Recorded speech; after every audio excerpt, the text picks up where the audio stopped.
सुन्नी अपन भाई के 2 लाख रुपया देते वो दुकान खोले खातिर। तो का हो गई? अरे जब से माई मरल अब बाबूजी के बैठका भइल तब से ओकर के रह गइल बा हमनी सिवा हो। अरे तू हमनी के बारे में नहीं सोचत, आज 2 जने बानी के कल 3 जना हो खलई। अगर अपना भाई के देखत चलब तो हमनी के बर्बाद हो जाए। जवानी पे अपने लगाम दे, समझ गए? जो तो सच्चा सच्चा जबान चलता बहुत ज्यादा चलता।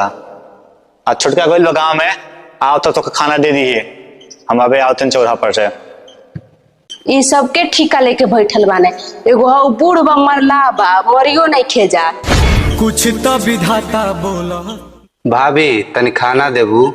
खाना? आज के बाद हमसे खाना मांगत भर मत हुई, हम तार बाप के नौकर हई। ये तरह से काहे बोलतलू भाभी? काहे ये तरह से बोलत तनी?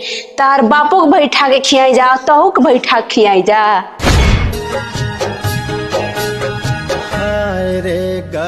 सभिया तो भुला गए। अगर तानी के भलाई चाहत रह जाता हमरे घर से निकल जा।